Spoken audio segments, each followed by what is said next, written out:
आपसी लेन देन में इस संसार की संतान ज्योति की संतान से अधिक चतुर है।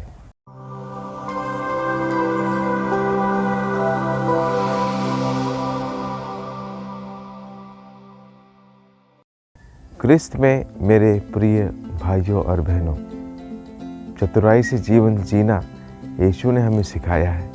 वचन में प्रभु हमसे कहते हैं कि मैं तुम्हें भेड़ियों के बीच भेड़ों के समान भेज रहा हूँ, इसलिए चतुराई से अपना जीवन जीने का प्रयास करें।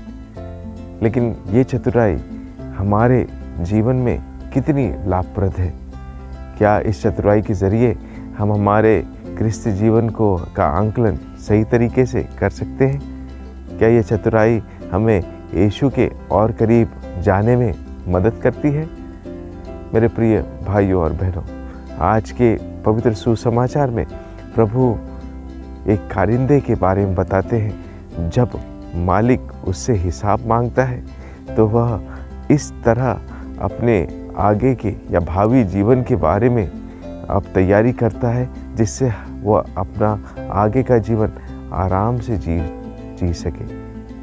लेकिन ये वो भूल जाता है कि जीवन तो ईश्वर द्वारा दिया हुआ दान है।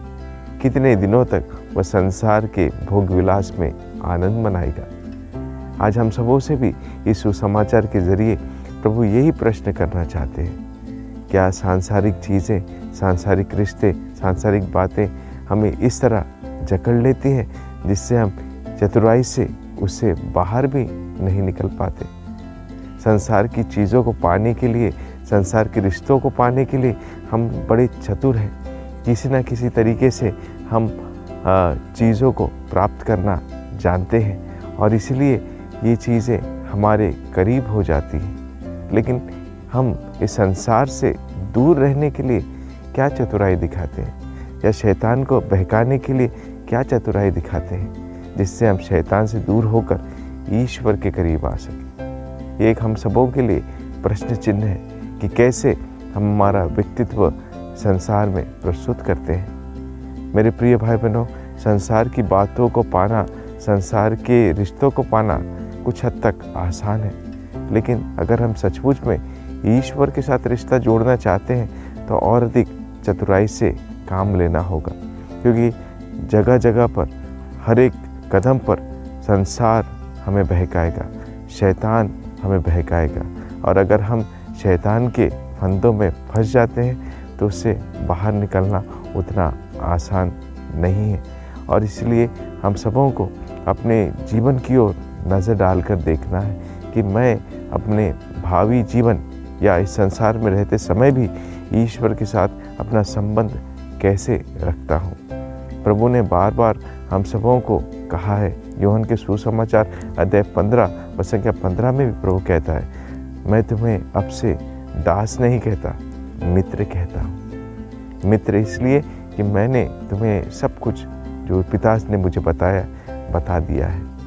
मेरे प्रिय भाई बहनों, प्रभु हमारे साथ इतना घनिष्ठ संबंध रखना चाहता है कि वह संसार को पीछे छोड़कर हमारे साथ जुड़े रहना चाहता है।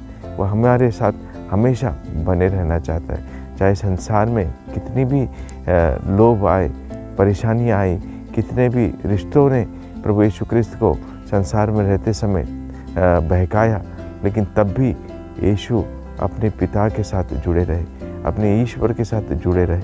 वही यीशु आज हमें भी सिखाते हैं कि कैसे चतुराई से हमें अपना जीवन यापन करना है। अगर हम संसार के भोग विलास में पढ़कर, संसार की बातों में पढ़कर, संसार के रिश्तों में पढ़कर अपना जीवन जीते रहेंगे तो हमें कुछ लाभ नहीं होगा। सांसारिक रूप से सही है कि हम थोड़े समय के लिए इस संसार का लुत्फ़ उठाएंगे, आनंद उठाएंगे, लेकिन इन सारी चीज़ों के पीछे भागते हुए क्या मैं मेरे असल जीवन के बारे में भूल जाता हूँ? प्रभु ने मुझे जो जीवन देने का वादा किया है उस जीवन का क्या? तो आज हम सबों के लिए ये एक प्रश्न मन चिंतन करने को है।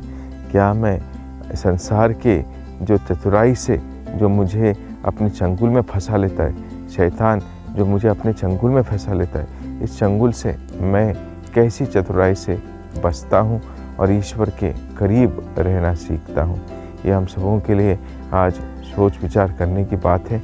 आइए इस लुभाने वाली संसार में रहते समय हम याद रखें कि हम सब ईश्वर के चुनिंदा कारिंदे हैं। ईश्वर ने हमें चुना है, ईश्वर ने कार्य के लिए हमें चुना है और उस कार्य में हम प्रभु को धोखा नहीं दे सकते।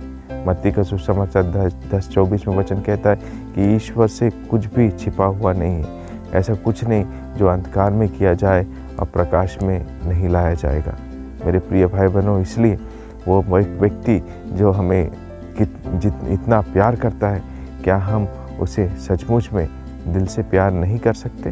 तो आइए ईश्वर के प्रेम में बढ़े, उसे जाने, उसे पहचाने और उसके साथ अपना जीवन बिताने का प्रयास करते रहें। यही प्रभु हम सबों से आज चाहते हैं। तो आइए इस कृपा के लिए ईश्वर से प्रार्थना करें। आमीन।